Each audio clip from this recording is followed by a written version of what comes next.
بسم الله الرحمن الرحيم.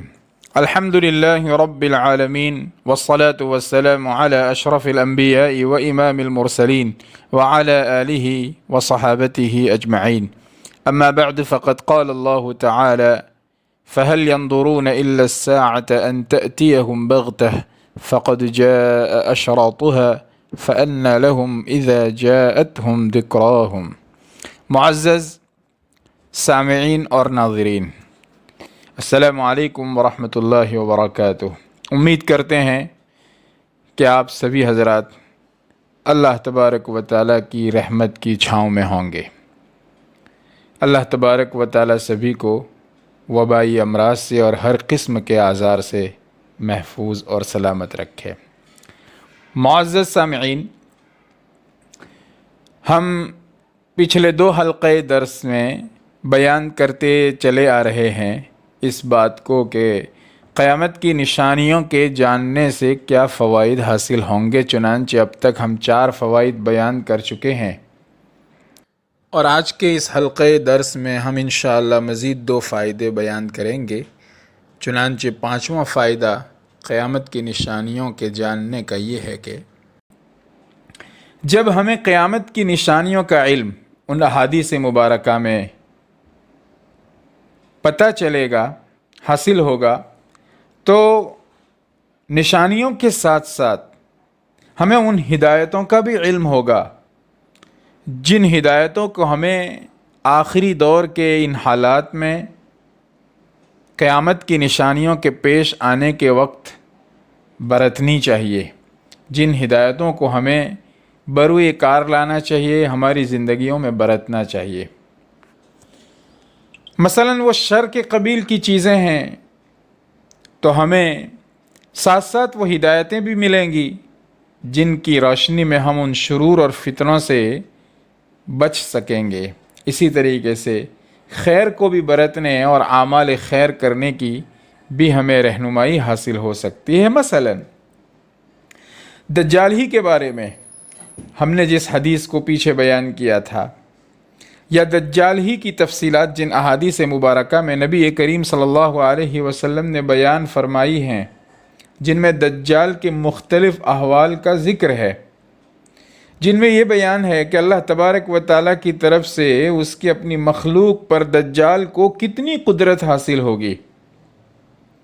مثلاً یہ بیان ہے کہ دجال کے ساتھ 2 بڑے بڑے غذا اور پانی کے پہاڑ ہوں گے، ان سے فائدہ اٹھانے کا موقع وہ جسے چاہے گا اسے دے گا۔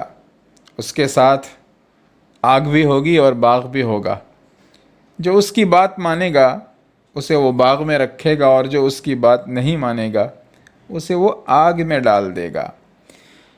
اس موقع پر نبی کریم صلی اللہ علیہ وسلم نے یہ ہدایت بیان فرمائی ہے کہ تم اس کی باتوں میں مت آنا، اس کے دجل و فریب اور دھوکے میں مت آنا، اس کی بات مت ماننا، اس پر ایمان مت لانا، اس کو معبود اور خدا اور اللہ مت سمجھنا۔ اگرچہ وہ تمہیں اس کی آگ میں ڈال دے، تم آگ میں کود جانا، اس لیے کہ وہ آگ نہیں ہوگی، وہ باغ ہوگا جو تمہیں آگ نظر آئے گی۔ یہ نبی کریم صلی اللہ علیہ وسلم کی بہترین ہدایت ہے، جس کو اللہ تعالی ہماری دجال کی فتنوں سے حفاظت فرمائے۔ وہ لوگ برت سکتے ہیں جو کہ اس فتنے کے وقت زندہ ہوں گے اور موجود ہوں گے۔ محترم سامعین اور ناظرین، اسی طریقے سے نبی کریم صلی اللہ علیہ وسلم نے ایک حدیث میں ارشاد فرمایا کہ تم اس کے منہ پر تھوک دینا۔ ظاہر سی بات ہے کہ آدمی کس پر تھوکتا ہے؟ جس کو عزت و اکرام نہیں دینا چاہتا، جس کو ذلیل سمجھتا ہے، جس کو گھٹیا سمجھتا ہے، جسے دشمن سمجھتا ہے، جسے اپنے لیے مصیبت سمجھتا ہے، جس سے دور ہٹنا چاہتا ہے، تو اسی کے اوپر آدمی تھوکتا ہے۔ یعنی گویا جب آدمی دجال پہ تھوکے گا تو اس کے ساری باتوں کو رد کر رہا ہے، اپنے آپ کو اس سے دور رکھ رہا ہے، اور اس کی باتوں پر ایمان نہیں لا رہا ہے۔ نبی کریم صلی اللہ علیہ وسلم نے ایک اور حدیث میں ارشاد فرمایا، اس موقع کا تذکرہ کرتے ہوئے، یا عباد اللہ اثبتوا